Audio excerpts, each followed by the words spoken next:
This conference will now be recorded. Ladies and gentlemen, welcome to another one of our speaker series. Today is May 22nd, and we're here with Fatoumata Bah, who is working on the front lines against the coronavirus pandemic as a medical doctor at UMass Medical Center in Worcester. In a normal world, we'll say, she would be finishing her final year at the University of Massachusetts Medical School, getting ready for family and friends to see her walk across the stage at graduation, and then preparing for a trip to go overseas before Mhm. starting her residency. But instead, she's working in a hospital on the front lines against the coronavirus. And she's just 26 years old and graduated from medical school more than a month early. And then she volunteered immediately to start working as a medical doctor at UMass in Worcester. So let's give a big warm welcome and a round of applause. Thank you so much for coming today. Of course. Thank you. So what's it like, I guess? I guess we could start by diving right in. What's it like out there? How are you settling in after just not even really not a proper graduation, but you jumped right into it? Honestly, I think the anticipation was more anxiety invoking than actually being out there. I think after we found out that we were graduating early and knowing that I'd be starting on the hospital units early, I think I built up in my head what it would look like and what it would feel like. And then actually going out there, it was a lot more calm than I had expected. Everyone seemed to like know what they were doing and know their roles, so it kind of made me feel a lot more comfortable kind of jumping in. And we worked on teams, so it's so much more comforting to be able to ask people questions and know that like no one expects me to know everything. I think going in, I was like nervous because I just graduated and I'm like, I don't feel like a doctor yet, but officially, I am officially a doctor. So it was just nice working on teams where people don't expect me to know everything and just being reassured that what I do know is enough and that I have the support to be able to work well. That's amazing. Now, did you always want to be a doctor growing up? It's funny. At first, I thought I wanted to be a lawyer. As a little girl, I watched Legally Blonde, and I was like, "That's going to be me in the future. I'm going to go to Harvard Law School, and that'll be it." But when I was in high school, they put me in the Health Science Academy, and at that point, I already liked sciences. So I was like, "Okay, I guess I can stick with this for a little bit. Maybe I can do science and law." And as part of my internship in the Health Science Academy, I was put at the UMass University campus, and that's where I first started shadowing different nurses, doctors, everybody in different levels. And that's when I started realizing maybe I can do this. Maybe I can see myself being a doctor. And that's when I kind of changed over. So you could say you almost caught the bug to be a Yeah. doctor at an early No, exactly. Caught the So, bug. what was your path through education like? Now you mentioned you had the training in high school. How did it go from there? What was your path like? So in high school, I was in the Health Science Academy, and over the summer, I did the high school health careers program where I was at UMass for one of my summers. And then afterwards, I went to the University of Connecticut where I majored in allied health sciences. At that point, I already knew I was going to be pre med. So I went through my 4 years, taking all the prerequisites for medical school. I took a year off at the end so I can get some work experience. And in that time, I worked at the Memorial campus where I worked as a patient care assistant. And then in that whole time, I was applying for medical schools. I got accepted into UMass and I just started the next year. What kind of work experience did you have to do in that year off? So I was working as a patient care assistant and as a Hmm. certified nursing assistant in the nursing home and in the emergency department. So it was a lot of in the nursing home setting, it's a different work experience than working in the emergency room. It's because the first thing that pops into my head is a lot of bedpan changing, but I'm sure it's more in depth than that. I think you got about 95% of it. Oh, yeah. No, Oh it my is goodness. there's a lot of personal care things. Like so you're helping people bathe, helping them with their activities of daily living, mostly helping them feed, go to the bathroom, changing, things like that. So that's mostly in the nursing home setting. And then in the emergency room is more so getting vitals, helping with EKGs, and just doing tasks to like make the job of the nurses and physicians a lot easier. When you were going through all these the schooling opportunities and the trainings, was there any particular focus that you wanted to study? Now, when you become a full-fledged doctor, do you have a certain focus on what you're going to be working on? So yeah, so I matched into anesthesiology, and I think for me, because in addition to working in the nursing home and the emergency room, in my gap year, I also worked in a pre-surgical clinic. And prior to then, I didn't know anything about anesthesiology. But in that time, I was working with a lot of anesthesiologists, and that's when I started realizing what it was as a field. So coming into med school is one of those things where I was like, oh, I like anesthesiology a lot. I'm not gonna be 100% sure of what I'm doing at this point, but I feel like I like anesthesiology and I know that is something that I could see myself doing. So then in medical school, when I first started, I was very open-minded about what I could do. But by my third year, I just knew anesthesia was it for me. Okay. So some other questions that are bogging my mind. Mhm. Were you upset at all that you didn't get to like graduate on the stage, or kind of have like your families and friends together and throw a party with cake and free gifts and things? Like it just seems like there's so much work that goes into medical school and then the training and the years that you just put in. Mhm. Do you feel kind of upset that you missed out on that? I feel like I have very mixed emotions on that. I think on one hand, like it's a pandemic, there's a lot of things going on, so I understand why. So I'm not upset about the reasoning behind it happening. I just think that when you go to school, no matter what you're in school for, you look forward to like a celebration of some kind. And I think for me, even starting medical school, I'm like my match day ceremony and my graduation are going to be it. I didn't celebrate my college graduation because I'm like that's not the goal. I know medical school is going to be where I really have a big celebration, and so of course that didn't go as planned. But I think it was also nice that like the school was able to throw us a virtual ceremony, and so I had family who wouldn't have been able to make it otherwise be able to see from like back home. And I also was able to like it's like we graduated early, but it wasn't like I was able to go into the hospitals next. It wasn't like I graduated and did nothing for the next few months. I was able to go into the hospitals, and that makes up for it in some ways. Ooh, I That's can't good. hear All you. right, so we broke up a little bit and we missed Mhm. uh, oh, I think we're having some technical difficulties. For the people watching at home, if you could do me a huge favor and maybe turn off your cameras, we're just trying to prevent the lag. We missed a little bit about what you were missing in terms of parties and such, but we caught the tail end of it. Just to let you know. Mhm. Um, so will you be working in Massachusetts after all this is all said and done? Or it mentioned that you were planning a trip overseas. Where is that to? So initially, I was planning a trip overseas. That was what I was supposed to be doing in March and April Mhm. and May. I was supposed to go to Bali and Thailand, but that got canceled as soon as the pandemic started to happen. And then, as far as like staying in Massachusetts for residency, I matched in New York City. Okay. Were you planning in that overseas trip to act like I mean not act, but like be a doctor or do doctoral things, or yeah, no, it's just vacation. It was purely That vacation. that I think sounds for most fantastic. military students, that was what it was. You're just planning a big vacation for the end of your, med school career. Wow, that's great. Yeah, no, that sounds really exciting. Any particular places within those countries that you were looking forward to seeing, or any activities? No, I just really wanted to go and relax. I didn't want to come up with this big itinerary. I just wanted to go and like go with the flow because I'd be there for so long. But yeah, I just can hear simple that. stuff. Right. Was it weird to um, is it a weird feeling at all, or does it seem weird with people automatically recognize you as a hero the minute you got out of school and you're right in the hospital, and all of a sudden everybody, there's tons of things on the news and people holding signs up. Well, congratulations on being a hero. But was it weird to just jump, like the saying is like out of the frying pan and into the fire, and then there you were? No, it definitely was. I think being called a hero and being called a doctor, like they're just like too. It's just so weird for me because even yesterday I had a conversation with an attending who's like, "You guys are heroes. You guys are amazing," and I'm just like, I don't know if it's like an imposter syndrome thing, but I'm just like, oh my gosh, that feels like such a level of like not pressure because I know it's coming from a place to congratulate us on like doing something that we didn't have to do, but it just feels like I have to meet their expectation of like, all right, you're calling me a hero. Let me try to do the thing that would make me qualified to be that, if that makes sense.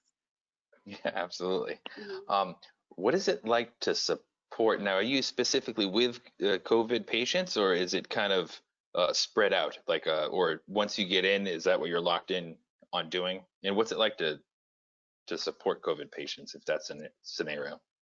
So I've been honestly like kind of all over the place. I first started Okay. off in the COVID ICU, and then I moved to a regular hospital floor, which just had no, well, maybe one or two COVID patients, and now Hmm. I'm back in COVID CDU. So I think my experiences on different units had different like meanings to me, I guess. When I was in the COVID ICU, all of my patients were intubated, sedated. I wasn't able to talk to them at all. And I think for me, I was spending a lot more time talking to their families, kind of updating them and having those types of conversations.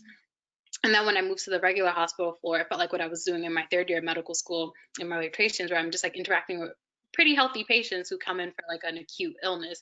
And that felt a lot different than like patients who were coming in for coronavirus. And even with that, though, these patients aren't able to have their families come in and visit them. And they're awake and alert. So they're a lot more, they're usually pretty bored in the hospital because they're not doing much throughout the day. And it's like me just constantly going in to check up on them because, what else are they going to do? And then now that I'm back in the COVID CDU, these patients are COVID positive, but they're not intubated and sedated. So it's a little bit of a mix of what I had in the ICU and what I had on the hospital floor. So it's nice. So, would you say that the traffic has built up since the testing, whether they're positive but not like I forget the technical term, but they have it but they're not showing Asymptomatic? symptoms? Yes, correct. You mean as far as like our volumes in the hospital? Yeah, like are there more people, or once you have it or you're asymptomatic, do they get they have the test, then they know, and then they're just told to go back home and hang tight, Yeah, pretty much? essentially because because we don't want people in there if you're not symptomatic because there's nothing we're going to do for you differently. Right. And also it's like you're putting like you don't want to put other people at risk in that way. And it's like until you become symptomatic, there's not much that we can do besides like supportive care. After your residency in New York, how long does a residency normally last? It First off, depends on the specialty, but for anesthesia, it's going to be 4 years. 4 years. So after your 4 years in New York, is there any particular plan on where you want to go next, or just where the wind takes you?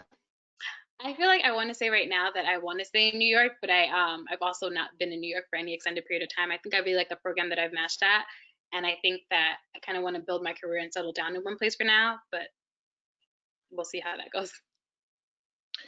Will you be in like the busy part of New York, or like way up north, or so New York, New York? New York, New Oh York, I'll be wow, on the Upper okay. East Side. Yep. Yeah. So it should be a different experience. I think they got hit pretty hard at the hospital that I matched at. So we'll see. We'll see how that impacts residency. And I think that'll be a great learning experience for me because at least in Worcester, I feel like we were prepared because we saw everything that was happening in New York and we took a lot of extra precautions. So I wonder how it's gonna be when I do get to New York and see kind of the aftermath of everything that just happened. Right. Do you feel nervous or concerned at all heading in there? Because in my opinion, I think Massachusetts is pretty bad, or we'll say we're three, and New York was number one. Mhm. Are you concerned at all, or does it feel kind of like after now that you have your feet wet in Worcester and you kind of understand what's going on, do you think everything's more kind of like in control, so to speak? I think I feel a mixture of both. I think my concern with like when I was coming into work in Worcester was that I like live with my family. I live with my mom and my sister, and while they both work in healthcare, I think knowing that I'd be in like COVID units, I was concerned about bringing something home. Whereas when I go to New York, I'm going to be by myself, so I feel a little bit more safe in that area, and that I'm not contaminating anyone, or that I'm like concerned about, I guess. But I think that I also feel a lot more confident in going into the situation. I feel like if I was just starting July 1st with no experience and no exposure to COVID at all, I feel like I'd be a lot more nervous and feel a lot more anxiety because all I would know is what I see on TV and what I hear on the news. Do you think through your schooling and then through your experience now, do you think working in hospitals today are a little bit different than in the past? Like it has maybe some procedures changed. Well, obviously, I think some cleanliness procedures have changed, or some uniform positions have changed. But what Yeah. else? What are some I just think differences? I think everything in the running of the hospital. I think on my first day, the first thing I noticed was how empty the hospital hallways felt. It's like you walk in, and since I'm from Worcester, I've been used to going to these hospitals since I was a kid, and they've Mhm. always been so busy with so many people, so many patients, families, just a bunch of people. So walking in on the first day, it just felt so eerie. It's just like you're walking in, there's empty halls. Everywhere you go, there's hand sanitizer. You can't get by without masks, which obviously makes sense, but it's just so different because like the first day wearing a mask for the full day, I was just like, wow, this is so like suffocating. It's very, very different. And even now, as we're talking about plans to reopen, because for anesthesia, I'm going to be in the ORs a lot. And I know in the past few months, they haven't done many elective surgeries. I just wonder how that's going to impact everything because now you have all these like backlog of cases, and then you have all these new cases that have to come up. It's going to be so much that has to change in the next few months that I don't can't imagine what that looks like right now. I have some friends and family who are in the medical field too, and they were expressing the same thing. Like, what happens when the doors open, so to speak? Yeah, Like, yeah. what's the rush going to be like? Yeah. Hmm. Um, Is there anything, because Massachusetts is starting their kind of like four-tier plan on reopening. Is there anything that you would have for advice, or anything you would want the public to know in regards to the pandemic and us reopening? I think, and it's interesting because I was just having this conversation yesterday. I think right now with the public, I think a lot of people like to think that we are like close to being done. So like we can kind of ease up on the precautions that we're taking. So let's not wear a mask. Let's not like wash our hands as much. And it's like we're not, this might be a long-term issue. So let's make sure we're still taking the necessary precautions and not thinking that we have reached the finish line. Like the goal of reopening, and I think the way we're doing it is so smart in that we're phasing it out, but I think we also have to understand that like we don't know what's going to happen when we reach the next phase, and we might have to go back a couple of steps if it doesn't work out. So we still need to take the necessary precautions and not anticipate that like in next month we're going to go back to where we were in like February. Right, absolutely. Is there something you think the community can do better to support COVID patients? Like it sounds like a very lonely time, or as you were mentioning, you talked to them because they couldn't see their families, and then with a chat room filled with scouts, who might be looking for something to do. Is there anything that you saw other people do that we might be able to help with? I know lots of people were bringing in pictures and paintings that they have drawn and like thank you cards and things like that. I think what's hard is like with the risk of infection, like mailing things out. But if you could send in like emails and things like that to different hospitals and hospital workers, I think that's always appreciated. I think if you go through the halls of UMass right now, there's a bunch of paintings from different kids, which is so sweet. And so it's heartwarming when you're walking down the halls after like a long day to see that. Would you have All right, so if I was to ask you if you had any advice for anybody who was growing up thinking they wanted to be a doctor, do you Mhm. have original ideas of what you would have said and then things you would say now, all things considered? Let me see. Original advice. I think originally, if someone had asked me, like a young kid saying they want to go be a doctor, I would definitely be super duper encouraging. And I don't think that's changed even now. I think even now more so than anything, I feel like I feel so secure in my choice that I made, and I would do this 100 times again. I would be in the same amount of debt, be in the same amount of like struggle to be in this position again because it just feels so rewarding. Every day that I'm in the hospital, having my patients get better, being able to talk to their families, bringing them relief or some type of help, it just makes me feel so good. So I feel like anyone who'd come to me, even right now, I would still say, yes, this is such a great field and this is the perfect time to join. I was also thinking, so many people sometimes might, it doesn't matter what your career might be, but they call it bringing your work home with you. How do Mhm, you how do you decompress? Or like, say if you had a rough day, mhm. what do you do to try to, relax at the end of the day before you have to go back in? I think I have a good routine right now, and that is nice because most of the people in my household are in healthcare. So I think when we do get back home, it's just a nice like relief to be able to talk about our days with each other. So usually when I get home, I think there's like a 1 hour window where we're just kind of like getting it all out. Like, can you imagine this happened? Or this is so like annoying, or like whatever just happens throughout the day, like, or this was really worrisome to me. And then afterwards, we just don't talk about it again. We like eat dinner and we just pretend that like none of this is going on. And it's just like, let's just focus on that. And it's nice though, because they're family that we're close enough that we can just like speak very bluntly and then move on. Some people like yourself seem to have that go get 'em attitude where even law school originally, what you thought, or maybe medical school might be Mhm. super frightening to so many people. How is it? And then how is it everything that they make it out to be on TV, or is it like a fun experience? I hate to say fun because that seems like a reach, but all Medical those school? years. Yeah. Yeah, honestly, I don't think medical school is as bad as they make it seem. I think even for me in like high school, they would always use the analogy of like in high school you're drinking from a water fountain, college you're drinking from like a water hose, and then med school you're drinking from like like a fire hydrant. And like to me, like hearing that analogy in like high school, I'm just like, oh my gosh, this is gonna be so bad. So it made me so anxious, even in college, where I'm like, is this gonna work out for me? I'm like a decent college student, but like med school is supposed to be so much worse. And honestly, in my experience, I feel like med school was a lot less pressure than colleges. I feel like in college, you're worried so much about getting into med school and doing all the things to make you a candidate for med school because med school is pretty hard to get into in this country. And then in med school, they just really want to keep you. They want to do all the things to support you to make sure that you become the best doctor you can be, whatever type of doctor that's meant to be. So honestly, in my opinion, I feel like getting to med school is so worth it, and it's not that bad once you get inside.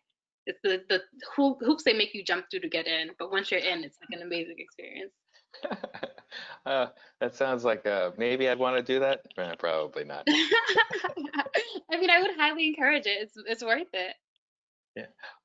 Here's another question from the audience, which was cracking me up a little bit. Have you ever seen Grey's Anatomy before? I And have, of course. if so, is it the same thing? Like, is there drama, or or is everybody like so gung ho with their work, there's no time to chat or spread rumors? You know, honestly, it's probably pretty bad. I loved Grey's Anatomy growing up. I think it probably played a little bit of an influence into my like of science and getting into medicine. But I think it's even hard now for me to watch those types of shows and like other shows like The Good Doctor or The Resident because they're Right. just so dramatized and it's just not realistic. And I had all these expectations going into the hospital, and of course, there's like a good amount of drama, but nothing that it's like regular workplace drama. There's Right. nothing that compares to Grey's Anatomy. Grey's Anatomy is just too dramatized, but I still watch it Thursdays, so I can't pretend otherwise. Right. Let's see. All these questions are popping into the chat box here. How do you get to choose where you do your residency? Is that like up to you, or is there like you pull straws and you see what you get? No, it's actually a pretty complicated process. So at the start of your fourth year, in about September, you apply to a bunch of residency programs. And when you do, you get letters of invitation or emails of invitation at this point, and you go out and you interview. And then in March or February, you create a rank list of like the first choice program that you really want to go to, second choice, all the way down to like 20. I think you can go up to 100 if you pay a little bit more. And then these programs also rank you on a list with a bunch of other people that they interviewed. And it's like a computer algorithm that tries to match you with your first choice and the program's first choice. So you can, yeah. And then you find out on match day, which is usually like the second or third Friday of March. And yeah, it's usually like the ceremony where you go in with a bunch of your classmates. The school already knows where you're going, and they print out these envelopes and you just open them up at the same time and you find out where you're going. So it's not much of Wow, a it seems like, yeah, like a big reveal day. That's pretty intense. journey. How many places did you apply to or figure out? So I applied to I think about 40 programs. I think for Oh anesthesia it's wow. hard because in the 40 is like pretty like on the lower end because you also apply to for your intern year you sometimes apply to categorical and prelim programs, which is just another complicated like additional application you have to do. So I think total for me were about 40 applications. Yeah, see, for me, I would say that my luck would be I chose all these, and they did the automatic matching up. I'd end up in Alaska, you know. But that's the thing though, so you don't rank Alaska if you don't want to go to Alaska because people have told us like Okay. there's horror stories where you couldn't end up in your last choice pick. So it's like, would you rather be a doctor and have to be in Alaska or rather not be a doctor and just not end up in Alaska? Because it's binding. Once you've matched, you are stuck there. There's no, oh, I actually don't want to go there. No, you have to go. Like you are stuck. That's pretty intense. Yeah. Um, Here's another good question. Mhm. How many areas do you go through in med school in order to figure out, or how many different studies in order to figure out what you wanted to do in the long term? Like how did you pick anesthesia? Anesthesia. Mhm. So, in your third year, so your first 2 years are the preclinical years. So you're doing a lot of the book studying, and you take this really big terrible exam called step one. And then afterwards, you start your clinical years. And in your clinical years, you rotate to internal medicine, surgery. I think of other specialties that we do neurology, psychiatry. Um, you pretty much rotate through all the specialties. And if you're interested in something like anesthesiology, you can get 2 weeks during your surgery rotation. But for specialties like that, you kind of have to, in a lot of schools, they're not part of the standard curriculum. You kind of have to find your own time to do it. So that's how I did it for me. But I think because of my experience working with anesthesiologists in the past, I had already known I would be interested. So I made sure I did a 2 week rotation. And then afterwards, in your fourth year, once you decide what you want to do, you do sub internships or you do that same thing for a month long.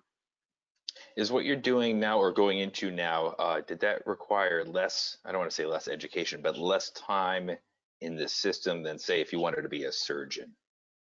Oh, you mean for residency? Yes, yeah. Yes. So residency is like if I want to do something like family internal medicine, it's a 3 year Mhm. program. If I wanted to do something surgical, I think it's a 5 year minimum. But then a lot of programs have research years in addition to the 5 years.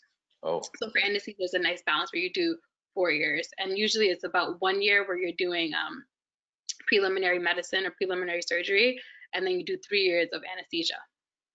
okay. What skills would you say helped you get through med school? Like, I could picture myself probably eating a bag of M&Ms a night, and it just seems like a lot. Honestly, I think time management. and finding a great balance in that. If I'm studying, I'm studying, but I also know my limits of studying. I think, especially during your first year of medical school, you have a lot of time to try to figure out what works for you as far as studying goes, because even in college and high school, you learn different things that work for you. And as you move on to more advanced sciences, you find that what worked for you in college didn't necessarily work for you in medical school. And then with step one studying, which is our big exam at the end of second year, I think a lot of people try to like throw themselves into doing like 16, 18-hour days of studying. And I think for me, I found out early on that that's just not going to work. So I figured, yeah, it wasn't realistic. So I figured out ways to like study a little bit smarter. Because even on the days when I was doing my 18-hour days of studying, I'd spend maybe like 7 hours on YouTube watching bear videos. So nothing that was really relevant. So I think now I realize I got to study smart, because 18 hours when I'm just playing around isn't better than doing 10 hours that are, solid hours, or even 6 hours. That's true. Out of curiosity, did you have to purchase all your medical books for college? And is that something you keep for reference later? I always picture like my mother, for instance, went into radiology, and when she went to Northeastern, she kept all her books, and she's got a ton of books. But is that something you have to do, or? No, so at least for us, a lot of our books are available online.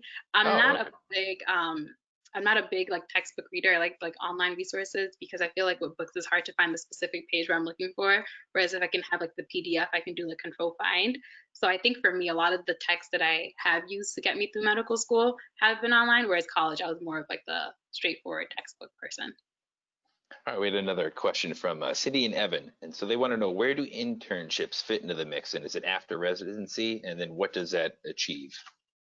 So internship is your first year of residency. Um, and it varies program to program. I think if you're matched into something like a surgical specialty, your intern year is usually surgical with a couple of rotations in like ICU or medicine. Whereas for me, my intern year is going to be part of a combined program at my residency. So I'll be doing a couple of months of surgery, a couple of months of medicine, a couple of months of intensive care. All right, let's see. We had a couple more questions here. Mhm. They're flying in. It's hard to read the chat box.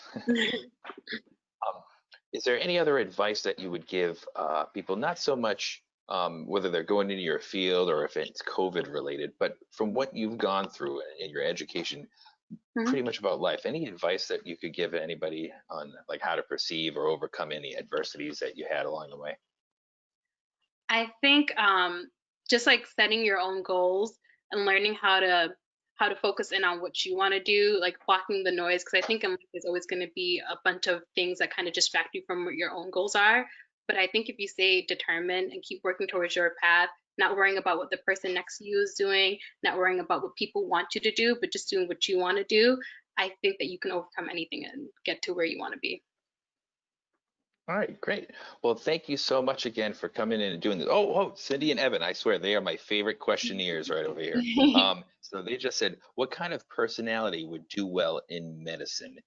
And they also say, I think of it as one really to, like something to feel passionate about. Like, so what kind of personality would do well in medicine other than like, being passionate or Right. I along think those someone lines? who's flexible. I think with going through medicine and going through your medical education, a lot of it might not be exactly how you have it planned. I think for a lot of like my colleagues who are in their third year or second year of medical school, where a lot of things have changed because of COVID, having the having a flexible personality, a person that's like understanding and realize that like not everything's gonna go the way you have planned, and being okay with that, I think that'll get you very far in medicine. Just being very adaptable, I guess. All right. Well, again, thank you very much for coming up on our time, but we really appreciate you taking a time out of your day to come and do this. And it's so cool. Like, I hope everybody in the audience realizes that, like, just to jump right out of medical school and to jump right into the field and helping all these people in this time. Did you ever picture like, a pandemic happening right when you were graduating? Oh, of course, didn't everyone plan for this? Like, Right. But yes, thank you again so much. Mhm. Ladies and gentlemen, this is Fatoumata Bah. Thank you again, and good luck with your residency. And I hope that maybe you'll be able to make up your vacation. Thank you so much. It was great talking to you. Thank you very much. Have a good one. Stay safe. Take care. You too as well. Thanks.